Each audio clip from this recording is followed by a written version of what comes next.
इनका नाम अनवर अली खां है। इनकी अनवर अली खान है, धर्म पत्नी हसीना खां, बच्चे का नाम सैफ अली, एक का नाम समद खां। ये जलालुद्दीन मकान number 25 ward number 2 bus stand के पास, कौन सा गांव है, कोदवा गांव के हैं, छत्तीसगढ़ के हैं। सनातनीय परंपरा की विचारधारा से प्रभावित होकर ये 4-5 भाई हैं। बाकी भाई इनका बहुत विरोध कर रहे, मारपीट कर रहे, लेकिन इन्होंने दृढ़ निश्चय लिया कि हर हाल में हम सनातन धर्म को स्वीकार करके रहेंगे, घर वापसी करेंगे। इनके पहले पूर्वज रहे होंगे सनातनी, वही विचारधारा इनके अंदर आज फूटी है। और आज कोरबा की इस धरती, कोरबा जिले की इस धरती से कटघोरा के अंतर्गत ढबढब ग्राम पंचायत में बागेश्वर बालाजी के दिव्य मंच और दिव्य दरबार में इन्होंने विचार किया कि हम वैदिक सनातन धर्म में साफ परिवार सहित ये घर वापसी कर रहे हैं। जोरदार ताली बजा करके इनको स्वागत करना चाहिए। हम कहेंगे कि आप माइक लें, क्यों सनातन धर्म में आना चाह रहे, क्यों आपने ऐसा विचार किया, ये सबको बताएं। ये माइक ले लो और खड़े हो जाओ, फिर हम आगे का क्रम करते।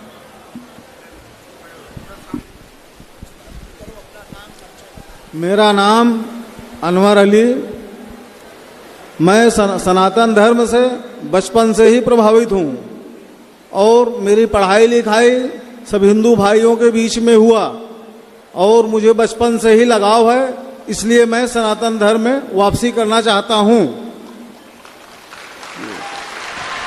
कोई दबाव या प्रेशर तो नहीं दिया किसी ने? माइक से बोल दो ये बात। मुझे कोई दबाव, कोई प्रेशर से मैं नहीं हो रहा हूँ, मैं प्रेरित होके हो रहा हूँ। वाह,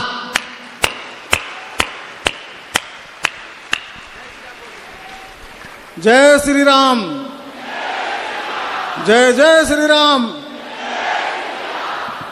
इस कार्य को बहुत अच्छे से हमारे बसंत जी और उनके साथ में ये घर वापसी दीपक तिवारी जी हमेशा ये काम करते रहते हैं। उसके लिए साधुवाद, पटकी, तिलक, गंगा जल लाया जाए, 2-4 यहाँ ब्राह्मण बैठे होंगे उनको बुलाया जाए, हमारे भी होंगे वो आ जाएं। और सामने में महात्मा बैठे हैं, हम संतों को से कहेंगे कि संत आकर के इन्हें आशीर्वाद जरूर दें। आपके पूरे परिवार पर बालाजी की कृपा बनी रहे, बच्चों पर कृपा बनी रहे, सब अलाय बलाय दूर हो और सबसे तुम्हारी रक्षा हो। तुम्हारे परिवार वालों के लिए भी हम प्रार्थना कर रहे, उनको भगवान सद्बुद्धि दें, प्रेम पूर्वक रहो। तुम्हारे बच्चों को भी आशीर्वाद दे रहे, तुम्हारे पूरे परिवार को हम आशीर्वाद दे रहे कि सनातन धर्म में वापसी करने पर आज से अब आपका नाम अनवर नाम तो आपका हो गया पूर्व का नाम, पर वर्तमान का नव जीवन आप शुरू कर रहे हैं, नया जीवन आप शुरू कर रहे हैं। तो आज से आपका नाम आदर्श नाम होगा, आदर्श दास, जो आप अपने समाज के लोगों के लिए आदर्श बने और उन परिवार के लोगों के लिए भी, हम आपके भाइयों के लिए भी हम अपने प्रभु के चरणों में प्रार्थना कर रहे कि वो उनको सद्बुद्धि दें और प्रेम पूर्वक रहें और खूब उन्नति करें ऐसा। और हिंदुओं से प्रार्थना करेंगे कि जब ये इतना बड़ा रिस्क लेकर सनातन धर्म में आए हैं तो हर कदम कदम पर इनकी मदद करें, ऐसी हमारी आज्ञा है। साधु जी, साधु जी, आज कितने लोगों की घर वापसी है? हाँ, आज और भी घर वापसी है। 543 लोग कोरबा जिले के गांव-गांव की ग्राम पंचायतों में लालच में आकर जिन्होंने हिंदू धर्म को छोड़कर दूसरा मजहब स्वीकार किया था, आज 543 लोग पुनः घर वापसी कर रहे हैं। और हम आए ही इसीलिए थे और हमारी कथा भी इसीलिए ही हुई और दरबार भी हमने इसीलिए ही लगाया। हम जब तक जिएंगे न हिंदुओं को कटने देंगे, न बटने देंगे, न मिटने देंगे, न झुकने देंगे। तुमसे भी प्रार्थना है, हिंदुओं आज नहीं जगोगे तो कल देर हो जाएगी। अपना सनातन धर्म इतना अद्भुत है कि दूसरे मजहब के लोग भी सनातन धर्म को ही स्वीकार करते हैं। जोरदार ताली बजाकर यहां की कथा आयोजन समिति को धन्यवाद दो। एक छोटे से गांव में, कोरबा जिले की छोटी सी ग्राम पंचायत में, जहां ज्यादातर वनांचलवासी आदिवासी समुदाय के लोग, गौड़वाना परंपरा को मानने वाले, हमारे हिंदू परंपरा को मानने वाले लोग रहते हैं। बहुत से लोग यहां पर अहिंदू घोषित होने की तैयारी कर रहे हैं, लेकिन हम उनको अहिंदू नहीं होने देंगे। जब तक जिएंगे तब तक हिंदू और हिंदुत्व हिंदुस्तान के लिए जिएंगे। हार हार बागेश्वर धाम की, बालाजी महाराज की, साधु जी, साधु जी, साधु जी। अब आज के दिव्य दरबार में सामूहिक अर्जी की तरफ चलते हैं। सब लोग दोनों हाथों की मुट्ठी बांधो, नारियल को सिर में लगाओ। आज की कथा सुनकर कौन कौन जाएगा? हाथ उठाओ। मात्र 30 मिनट बाद आज की कथा भी प्रारंभ होगी, तो प्रार्थना है कि सब लोग कथा सुनकर के ही जाएं। कल की कथा का उस अर्जी का समय सुने। कल पुनः 5वें दिन की सामूहिक अर्जी और कथा दिन में 12 बजे से 2 बजे तक होगी, क्योंकि हमें यहां से यात्रा करके वापस बागेश्वर धाम पहुंचना है। वहां परसों हनुमान जन्मोत्सव मनाना है। यदि संगति ठीक हो जाए तो सदगति जल्दी हो जाती। ध्यान से सुनना, संगति ठीक हो जाए तो सदगति जल्दी हो जाती है, पर संगति बुरी हो जाए तो दुर्गति भी जल्दी हो जाती।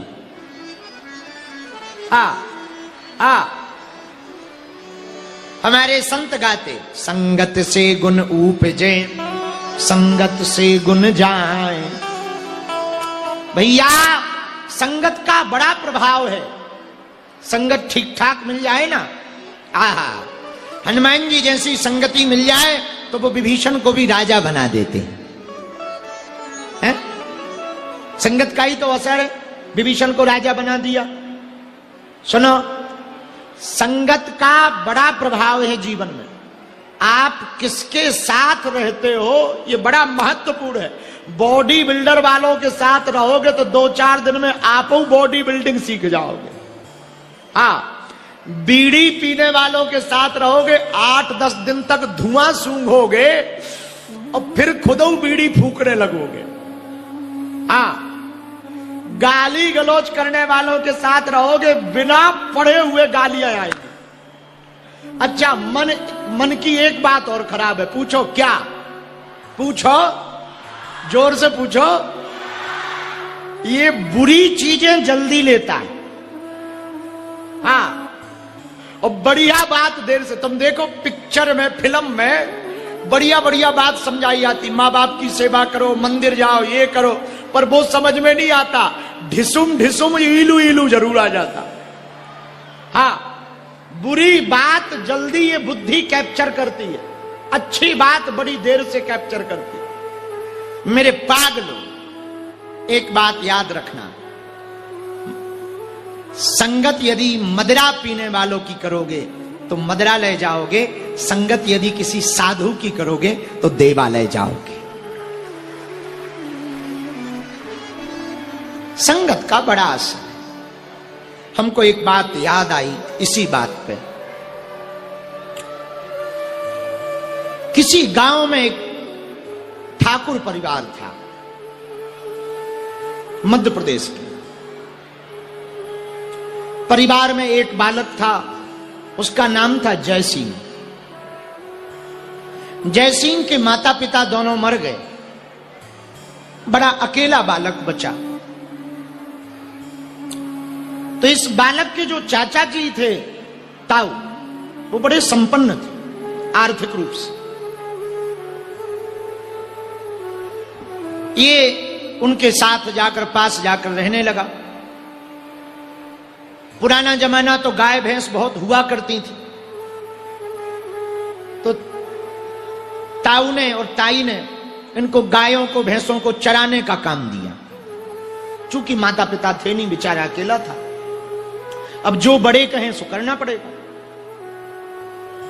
एक दिन भरी दोपहरी में गाय चराकर वापस लौटा तो बड़ी भूख लगी, गरीब तो था ही,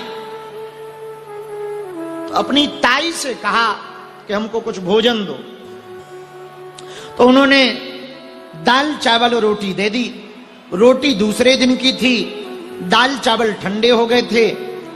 इसने कहा ताई भोजन तो दे ही दिया, पर थोड़ी सी यदि रबड़ी दे दो तो भला होगा। और उस जमाने में रबड़ी मालपुआ बहुत होते थे, दूध घी की कमी नहीं थी, अमीर घर। तो ताई ने बड़ा उलाहना देते हुए कहा कौन सा तुम कमाते हो, गाय भर तो चराते हो, जिस हिसाब का काम करते हो उसी हिसाब का मिल तो गया। ज्यादा रजवाड़ा भोजन करने का शौक मत पालो, जो मिला है प्रेम पूर्वक पा। बेचारा छोटा सा बालक कुछ नहीं बोला, चुप हो गया। ध्यान से सुनना। रूखी सूखी रोटी पाली, दाल चावल पालिए, उसके मन में वैराग्य जगा। गांव में हो रही थी भागवत कथा, सुनकर भगवान की भक्ति जगी तो वैराग्य जगा। और उन्होंने कथा में सुना कि प्रहलाद जी को गर्भस्थ अवस्था में ही नारद जी की संगति मिल गई। तो प्रहलाद जी हुए तो दैत्य वंश में, पर नारद जी की संगति के कारण उनके अंदर देवत्व प्रकट हो गया। ये बात उस बालक जयसिंह के मन में बैठ गई। उसी दिन उसने गायों को वापस ताऊ के पास बांधा और प्रणाम किया। तो ताई ने और ताऊ ने पूछा कि क्या हुआ, कहां जा रहे हो? बोले अब क्षमा करो, अब हम जा रहे हैं। सोचा नाराज है, मान जाएगा। ज्यादा गंभीरता से, छोटे लोगों की बात ज्यादा व्यक्ति गंभीरता से नहीं लेता। वो बालक सब छोड़ छाड़ करके हरिद्वार पहुंच गया। बिल्कुल सत्य घटना बता रहे हैं। हरिद्वार में एक महात्मा जी के यहां रहने लगा, रोज गंगा में स्नान करने लगा, गुरु जी की सेवा करने लगा। रोज गुरु जी ने बढ़िया उसे मंगल श्लोक पढ़ाए, बढ़िया भगवान का कीर्तन सिखाया, नाम जप सिखाया, माला दे दी, तिलक दे दी, कंठी दे दी, चेला बना दिया। आहा, अब तो वो दोनों टाइम भगवान के गीत गाने लगा, गंगा जी की आरती करने लगा, खूब बढ़िया गंगा स्नान करने लगा। धीरे धीरे बड़ा हुआ, गुरु जी का शरीर शांत हुआ तो गुरु जी ने अपना उत्तराधिकारी बना दिया और महामंडलेश्वर बना दिया। अब तो 20-25 चेला, 8-10 साधु, महामंडलेश्वर की गद्दी। सोचा अपने गांव जाएं, जन्मभूमि। तो पूरी संतों की पंगत को लेकर के, टीम को लेकर, चेलों को लेकर गांव आया। अब उनका नाम पड़ गया जयानंद सरस्वती। तो जब गांव आए तो गांव में शोर हुआ कि बड़े पहुंचे हुए महात्मा आए हैं, बड़े सिद्ध महात्मा हैं, कोई बहुत बड़े महामंडलेश्वर हैं। तो गांव वाले प्रणाम करने गए। तो उस गांव में इसके ताऊ ही सबसे संपन्न अमीर थे, धनाढ्य। तो उन्होंने प्रार्थना की कि हुजूर महाराज कृपा करो, आपके चरण हमारे घर पड़ जाएं तो बड़ी सौभाग्य होगा। तो इन्होंने भी कह दिया कि चलो चेला आ रहे हम। अब गुरु हैं तो चेला कहें। जब वो पहचान ना पाए और ये पहचान छुपा रहे थे। घर गए, पूरा परिवार गंगा जल से धोया गया, बढ़िया भोजन बनाए गए, 56 प्रकार के भोग बनाए गए। नौकर चाकर ड्यूटी में लगे। स्वयं ताई खीर लेकर खड़ी,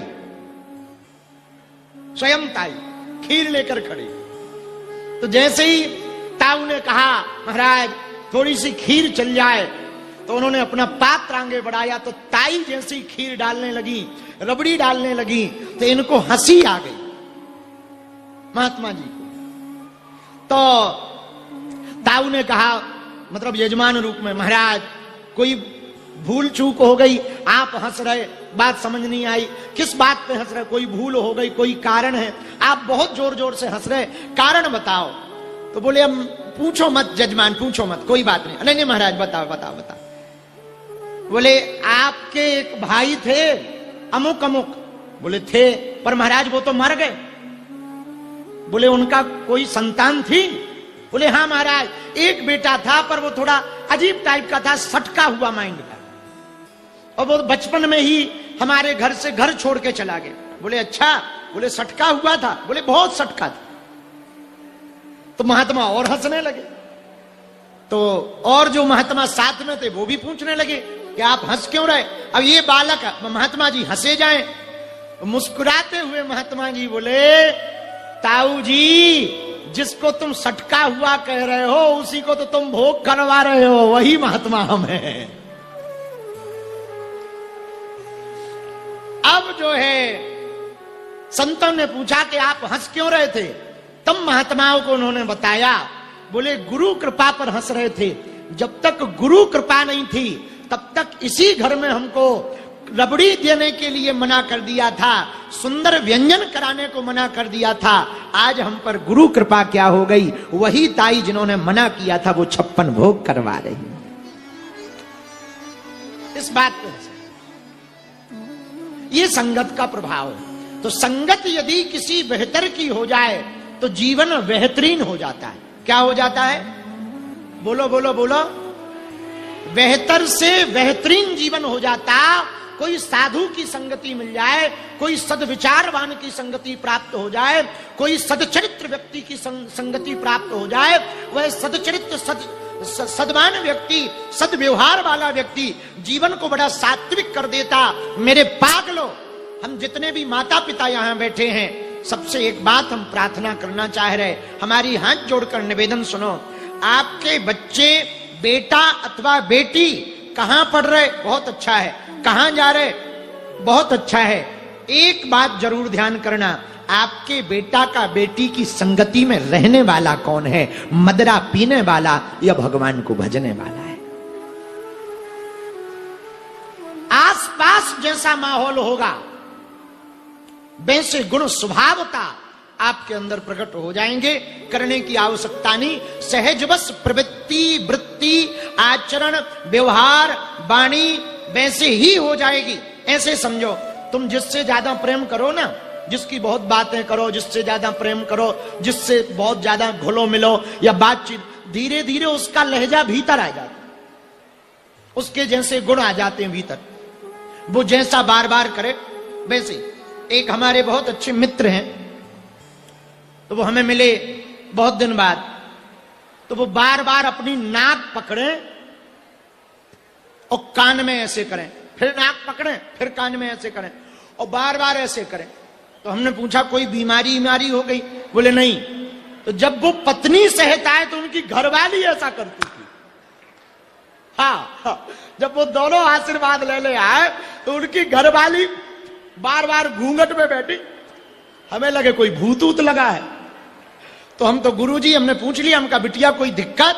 बोले ना ना दिक्कत नहीं है। उसने कहा ये हमारे पिताजी की आदत थी। तो हमें हंसी आई। हमने कहा पिताजी की आदत तो तुम्हें आना ठीक है, पर एक नया रास्ता खुल गया, पति देव को भी आदत आ गई। तब हमने वहां एक बात समझी, जिससे बहुत वार्तालाप करेंगे, जिसके साथ बहुत देर तक रहेंगे, जिससे बहुत प्रेम करेंगे, स्वभावता उसके गुण अंदर आ जाएंगे। भूतों की पूजा करने वाला भूतों जैसा दिखने लगता है, भगवान की पूजा करने वाला भगवान के जैसा दिखने लगता है।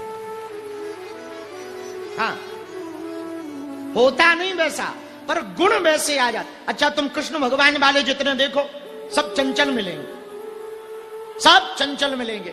शंकर जी वाले जितने भगत मिलेंगे फक्कड़ मिलेंगे। कुर्ता तैयार है कि नहीं, बाल ठीक है कि नहीं, बम भोले, बात बात पे हार हार महादेव, एकदम फक्कड़ मिलेंगे, हर हर महादेव। हमारे गांव के महात्मा जो शंकर जी की पूजा करते वो कहा करते, बम भोले शंकर अलग खोल दे पलक, दिखा दे झलक चलाया क्षमा छम, तुझे धोखा ना मुझे गम, बम शंभो तान धर्म के तंबो। ओ शंकर कांटा लगे ना